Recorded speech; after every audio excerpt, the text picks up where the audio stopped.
রহিম উপস্থিত সাংবাদিক ভাই ও বোনেরা, আপনাদের সকলকে আমি মেজর ইয়াসির র্যাব 10-এর সিপিসি 2 শ্রীনগর মুন্সিগঞ্জ ক্যাম্পে স্বাগত জানাচ্ছি।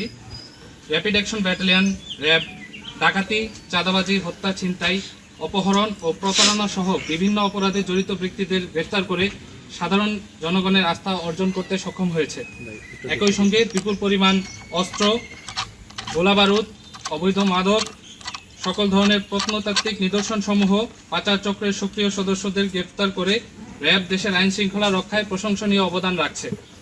এরই ধারাবাহিকতায় অদ্য 1 মে 2026 ঘটিকায় দিবাগত রাত 1:30 মিনিটে র্যাব 10 সিপিসি 2 শ্রীনগর ক্যাম্পের একটি চৌকস আভিযানিক দল গোপন সংবাদের মাধ্যমে প্রাপ্ত তথ্যের ভিত্তিতে মুন্সিগঞ্জের সদর থানাধীন আটপাড়া ক্লাব সংলগ্ন এলাকায় একটি অভিযান পরিচালনা করে।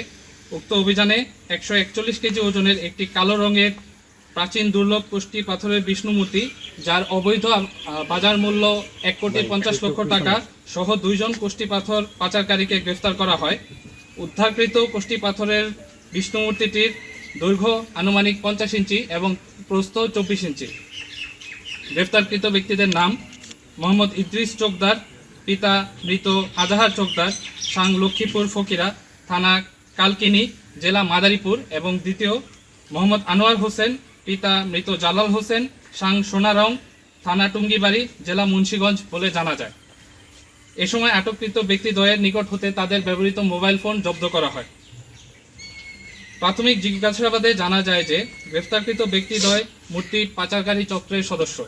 তারা পরস্পর যোগসাজশে একটি চক্রের মাধ্যমে উক্ত বিষ্ণু মূর্তিটিকে বিদেশে পাচারের উদ্দেশ্যে নিজেদের হেফাজতে রেখেছিলেন। আরও জানা যায় যে কোষ্ঠী পাথরের হস্তনির্মিত বিভিন্ন মূর্তি তারা দীর্ঘদিন ধরে দেশের বিভিন্ন প্রান্ত থেকে সংগ্রহ করে বিদেশে পাচার করছিলেন। গ্রেফতারকৃতদের বিরুদ্ধে সংশ্লিষ্ট থানায় আইনানুগ ব্যবস্থা গ্রহণ কার্যক্রম চলমান এবং এই চক্রের সঙ্গে জড়িত অন্যান্য সদস্যদের গ্রেফতারে অভিযান অব্যাহত রয়েছে।